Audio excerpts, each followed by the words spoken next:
दोस्तों, आज की कहानी है बहू तुम अपनी जेठानी की होड़ मत करो। चलो दोस्तों, कहानी को शुरू करते हैं। रूपाली जब से अपनी जेठानी के घर कुछ दिन रहकर वापस आई, तभी से उमा जी उसके अंदर अजीब से बदलाव महसूस कर रही थी। रूपाली उमा जी की छोटी बहू थी जो छुट्टियों में कुछ दिन अपनी जेठानी दिव्या के घर रहने गई थी। वैसे तो उमा जी का बड़ा बेटा संभव और बड़ी बहू दिव्या काफी सालों से पुणे में रहते थे, परंतु रूपाली को कभी वहां जाने का मौका ही नहीं मिला था। और अब जब वो वहां गई तो एक अलग ही रूपाली बनकर वापस लौटी। पहले जहाँ रूपाली को सिंपल रहना पसंद था, वहीं उसने पूना से आते ही अपने लिए स्टाइलिश कपड़े ऑर्डर किए। आज जब वह सलवार सूट की जगह गाउन ड्रेस पहनकर घर से बाहर जाने को तैयार हुई तो उमा जी भी हैरान उसे देखते हुए बोली, बहू ये तुमने आज कैसे कपड़े पहने हैं? मेरा मतलब अच्छे तो लग रहे हैं, पर बेटा एक दुपट्टा तो ले लो। घर में ससुर जी हैं, कुछ तो सोचो। एक दिन पहले रूपाली को ढेर सारे मेकअप में देखा। उमा जी बोली, अरे बेटा ये क्या कर लिया? आज तुम्हारा गोरा रंग इतना दब क्यों गया? देखो तो जरा खुद को, कितनी काली लग रही हो। क्या लगा लिया माँ? ये देखिए कंसीलर और ये क्रीम भाभी ने दी है, वो भी अपने चेहरे पर यही लगाती है। मैंने भी सोचा कि ट्राई करूं, अच्छा है ना? रूपाली ने सेकते हुए अपनी सास से कहा।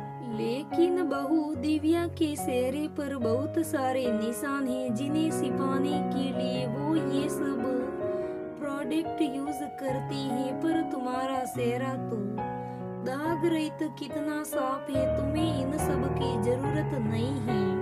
इन्हें लगाकर तो तुम्हारा उजला रंग भी सांवला दिख रहा है। माँ मैंने कभी ये सब कुछ लगाया नहीं ना, इसलिए आपको अजीब लग रहा है। धीरे धीरे आदत पड़ जाएगी।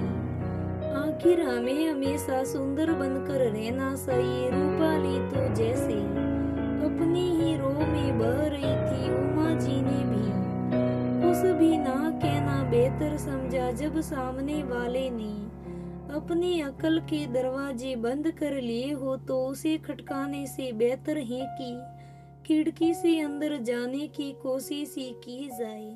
उन्होंने बड़ी बहू दिव्या को फोन किया। दिव्या ने फोन पर जो बताया उससे उमा जी को सारा माजरा समझने में देरी लगी कि रूपाली अपनी जेठानी की लाइफ स्टाइल से बहुत ज्यादा प्रभावित हो गई है।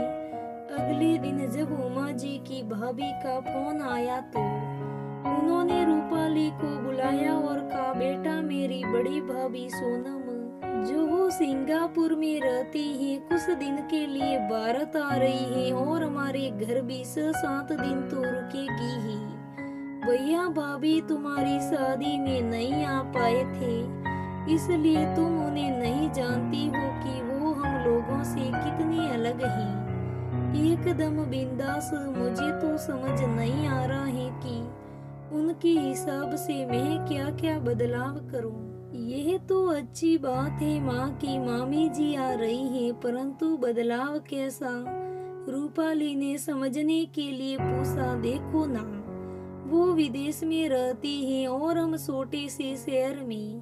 फेसबुक पर फोटो देखे हैं ना उनके, कितने स्टाइलिश होते हैं। जब वो यहाँ आएंगे तो हमें देखकर क्या सोचेगी? हमें भी तो कुछ तो अपने व्यक्तित्व में बदलाव करने पड़ेंगे जिससे हम उनके बराबर लग सके। उमा जी ने चिंता व्यक्त करते हुए कहा, पर माँ वो तो आपकी भाभी है ना, तो वो आपके बारे में ऐसा क्यों सोचेगी भला? तुम समझती नहीं हो बहू, हमें कभी कभी दूसरों को दिखाने के लिए बदलना पड़ता है।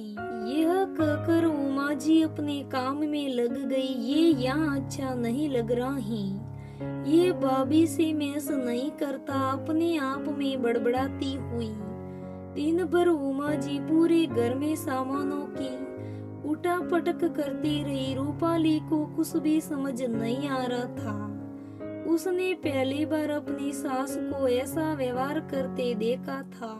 रात को उमा जी ने रूपाली को बुलाया और कहा, बेटा आज मेरे लिए दूध गर्म नहीं बल्कि मिल्क शेक बना देना। बेचारी रूपाली सास की तबीयत बिगड़ जाएगी जानते हुए भी उनकी जिद के आगे हार गई और वही हुआ जिसका डर था। सुबह होते ही उमा जी ने खांसना शुरू कर दिया। दोपहर में उन्होंने रूपाली से कहा, बहू देखो ना मेरे बाल कितने लंबे हो गए हैं, सोच रही हूँ इन्हें कटवा कर छोटे छोटे स्टाइलिश कर लूं, बिल्कुल सोनम भाभी की तरह।